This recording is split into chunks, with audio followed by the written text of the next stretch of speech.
Hey up, I'm Aaron. Thanks for tuning in. Stick around, you might just friggin' learn something, who knows, eh? In the October of 2017, a user on the forum GaySpace had quoted Modular Grid to have 135,208 racks built on it, I think. Something like that. Today, when I've looked, it has an excess of over 403,000. Each user can have 10 racks for free, so just friggin' humour me for a second. And if we divide 403,000 by 10, using the power of maths, or math if you're American, we can make a quick assumption, not that quick because I just stammered, that there's around 40,000 users on there. Not a huge number. I mean, relatively. I mean, it's a big number, but relatively. However, though, realistically, it does suggest that the Eurorack format has almost quadrupled in popularity in the last 5 years. And though a bit of a trivial way to try and quantify the growth, it certainly does show growth, no matter how you look at it, which I think is interesting. So then why do all the biggest modular manufacturers keep frigging disappearing lately?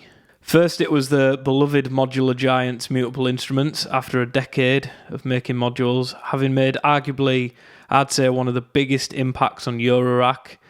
They've now shut shop, and we're left to speculate that perhaps maybe the open source nature and clones are responsible, or maybe Emily just wanted a new change. I think she's called Emily. If you say something confidently enough, not like the word confidently, I didn't say that very well, did I? Then came the sad news that WMD were going to go next, having gone bust after 17 years in the industry, I believe. A long time, anyway. But their demise was a little bit more transparent, though, because they quoted, tough times, the state of the world, rising operation costs, the global parts shortage. All these things are sort of contributing factors to why they're sadly having to... And these are things that impact everyone, so it does beg the question on who will be next. If those are the reasons, who's going to be the next to go, if anyone? But then the flip side of it, if you want to find some more positive in it, is that the overall growth of the market has prompted a lot of new independent manufacturers, which in turn leads to more modules being more accessible, and then the result is more growth and so on. And we've seen that over the last 5 years, like I've mentioned, so that's a positive. Not to be all doom and gloom, but with the rise of cost of living, a tin of tomatoes equaling a week's wage, and potentially a looming recession, will it last? That's the thing. And the next 5 years are going to be very interesting, I think, as the last 5 years have been. So either way, I think that I maybe need to branch out a little bit like a fractal sequencer and reevaluate my content plan a little bit. Maybe I have to become the sexy face of ornithology or something instead. Birds aren't going anywhere, are they? They're not affected by the recession, are they? Except maybe south for the winter, and I do live up north, so maybe that's a non-starter, I don't know.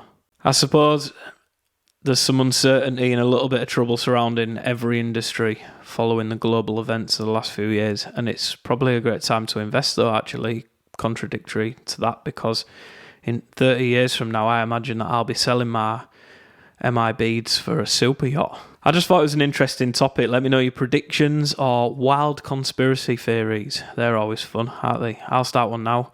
I'm actually a lizard.